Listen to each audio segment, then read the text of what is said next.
Anybody else? Danielle, you want to pray for all of us, please? No.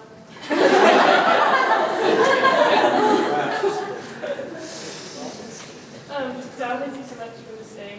I thank you for the rain, God, although some of us are not like it, God. It's a blessing from you and it's a reminder, God, of your promises. I thank you for the time we get to spend together, worshiping you, God, and learning more about you and growing in you, God.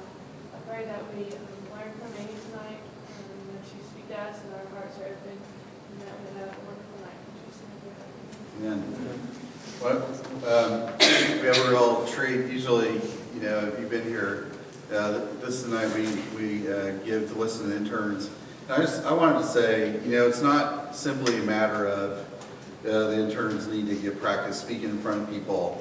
It really is that that I don't have something to say all the time, and there are other voices in this community that need to be heard.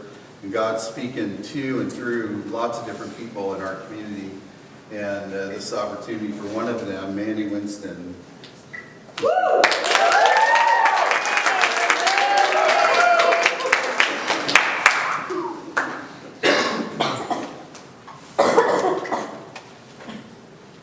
Love you, Manny.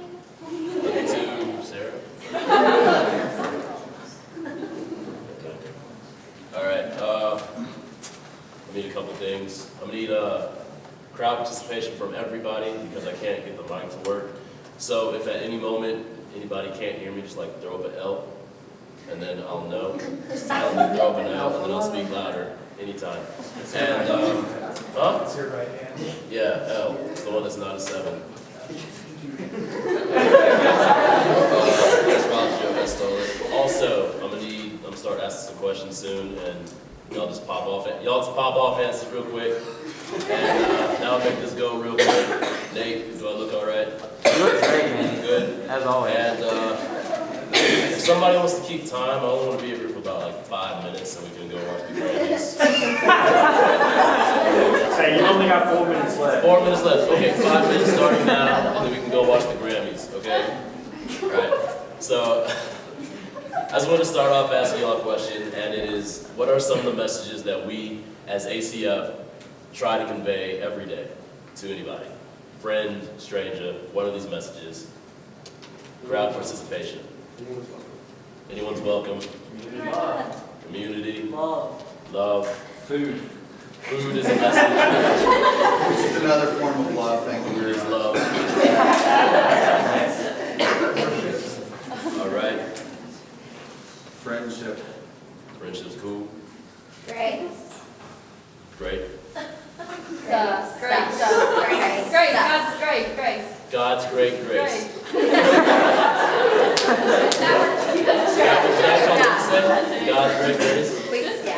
That works. 3G. Yeah. That was good. Like, no, that's an L. That might be confusing for me. Okay, yeah, we do all these things really well, and we do them on purpose. But, you know, whether we realize it or not, we communicate so many more messages than just those, whether we think about it in our daily lives or not. In college, I was 6 months ago, I was a communications major, and Raleigh will tell you most of the time that's just sitting around and being bored in class and getting through college easy, taking easy tests, and getting out in 4 years, right? But, well, you'll probably know it's easy, but if at any point you actually wake up and pay attention for class, you actually learn something. And I'm about to drop a gem on you that it took me 4 years to learn. It's not going to be a gem at all. It's, we say a whole lot more than just the words that we speak. The tongue is the strongest muscle in your body, pound for pound. Well, so it's not like the strongest, but for its size, it's the strongest, it can do the most. And it's the hardest to control. And if we're not intentional in the way that we speak with our friends and in private, then we're going to end up messing something up when we're not in a relaxed situation, such as speaking in front of everybody. I could say something dumb up here. So we have to be very intentional not to convey the wrong messages. James 3 says, "Not many of you should become teachers, my brothers, for you know that we who teach will be judged with greater strictness. For we all know, we who teach, for we all stumble in many ways, and if anyone does not stumble in what he says, he is a perfect man, able to bridle his whole body. For we put bits in the mouths of horses so that they obey us. We guide their whole bodies as well. Look at the ships also.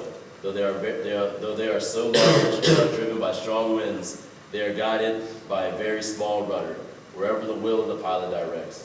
So also the tongue is a small member, yet boasts great things. How great a forest is set ablaze by a small fire, and a tongue is a fire, a world of unrighteousness. The tongue is set among our members, staining the whole body, setting the fire the entire course of life." The tongue is set among the members, staining the whole body, setting on fire the entire course of life, and set on fire by hell. For every kind of beast and bird and reptile and sea creature can be tamed, and it has been tamed by mankind, but no human being can tame the tongue. It is a restless evil full of deadly poison. With it we bless the Lord our Father, and with it we curse people who are made in the likeness of God. From the same mouth come blessings and cursings. My brothers, these things ought not be so. Does a spring pour forth from the same opening both fresh and salt water? Can a fig tree, my brothers, bear olives, or a grapevine produce figs? Neither can a salt pond yield fresh water. When I reread that part, I didn't actually stumble. I wanted to say it again because it's like the tongue can set the whole forest fire thing ablaze. It can set everything that we do on fire and ruin our entire message by the things we don't mean to say, but the things that we do say. We have potential to muddy up the messages that we intentionally portray at ACF with things that we don't mean to say. And by association, we can muddy God's message with our own words also.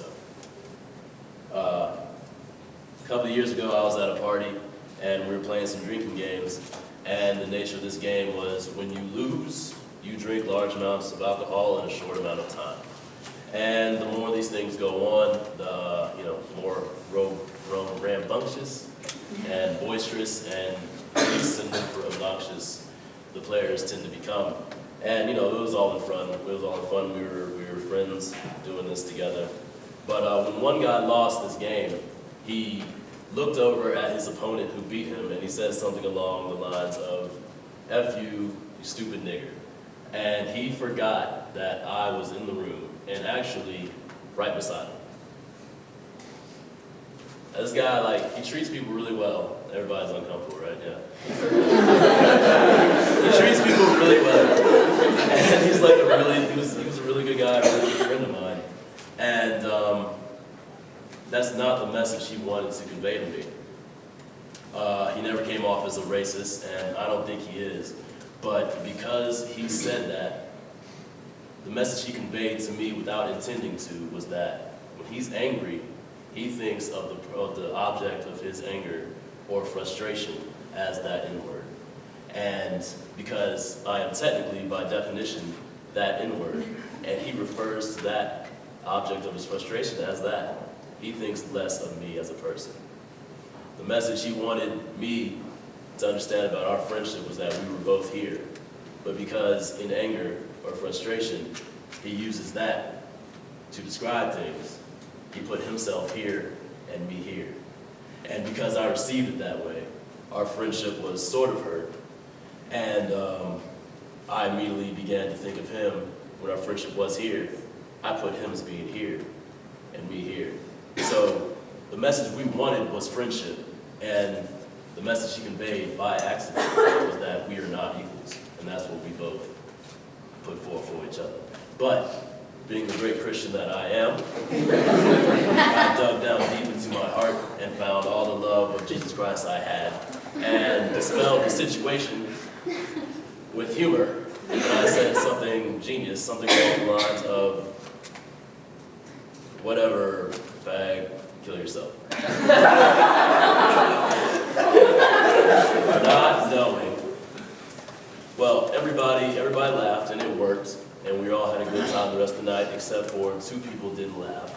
One of those friends with mine would later come out of the closet. And another friend was the son of a mother who killed herself in depression.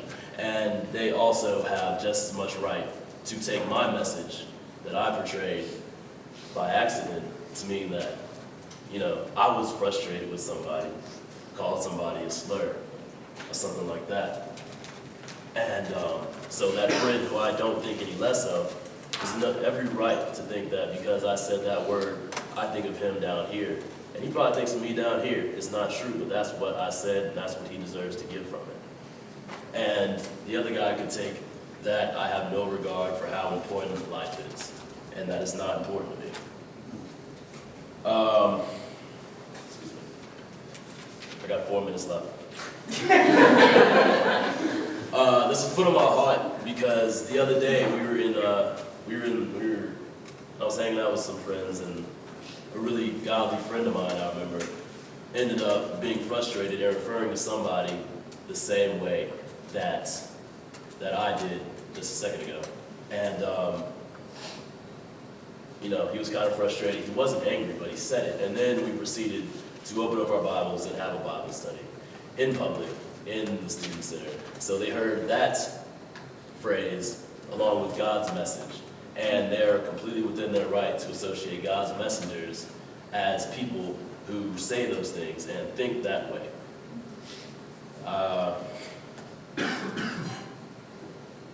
And that's not what we wanted. I'm saying this because I struggle with this as much as anybody. You know, I swear too much. I do a whole bunch of things that are not appropriate. And these are things that we all need to work on as ACF, as a community. Some things we need to understand that once we call ourselves Christian, our ministry is not limited to the times where we're having theological debate about the nuances of the Bible. And it's not about how much knowledge we have.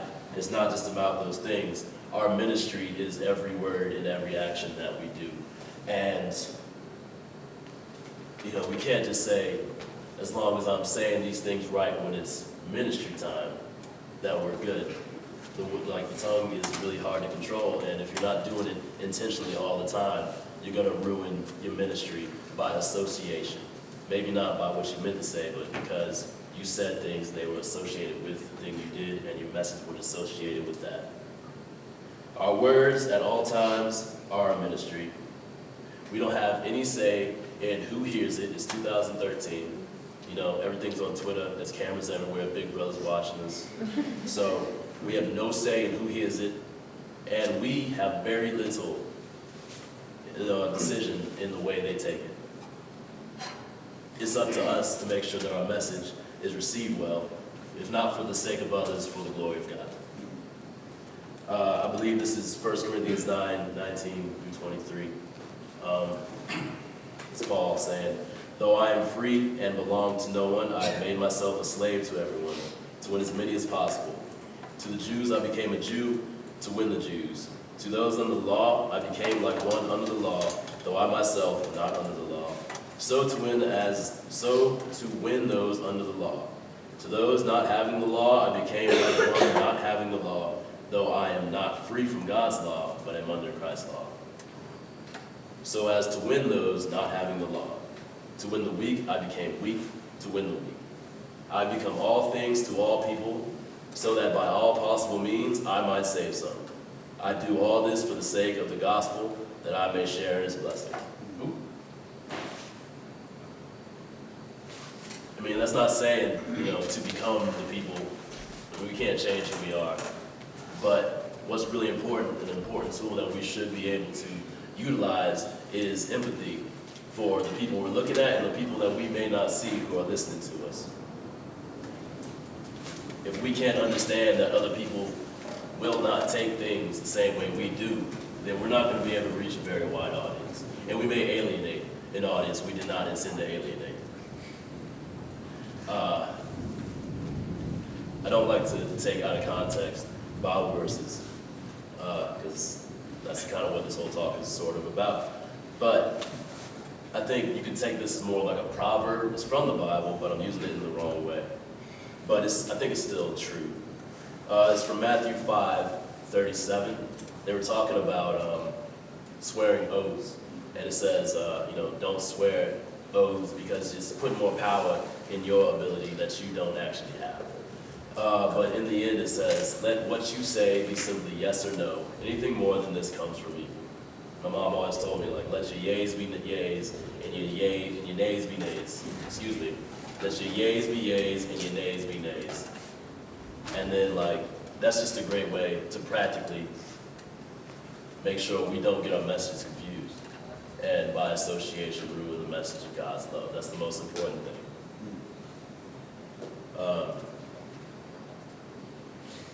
Excuse me. Just say what you mean to say. That's what that is about. Get your yays be yays, your nays be nays. Say what we mean. Say what we mean to say. Because we never know who is where, who is who, and who is listening. We never know who, even among our friends, might be racially sensitive to our Jew jokes that we make all the time, or who might be depressed, or who might be the victim of a tragedy, and we're playing video games and we're saying things like, I'm going to rape my opponent. That might not be anything to you, but it might be, this person of God has no regard for tragedy. Or we make jokes about homosexuality. When something is dumb, we refer to it as gay. Even our leaders, it doesn't matter. Like, we'll be sitting around and smoking hookah or something like, oh, that's gay. If anything causes us displeasure, it's gay. That's not right. Or the ha, gay, go on. That's no good. It's really no good. I mean, I'm not trying to call anybody out. Like I said, I struggle with these things just as much as anybody else does. Or if we're like, we never know who's conservative around us and might be put off by swearing or alcohol, or who might be addicted, or who might be handicapped or mentally handicapped and is really put off when we say something is retarded for the same reasons. We need to let our yays be yays and our nays be nays and say what we mean.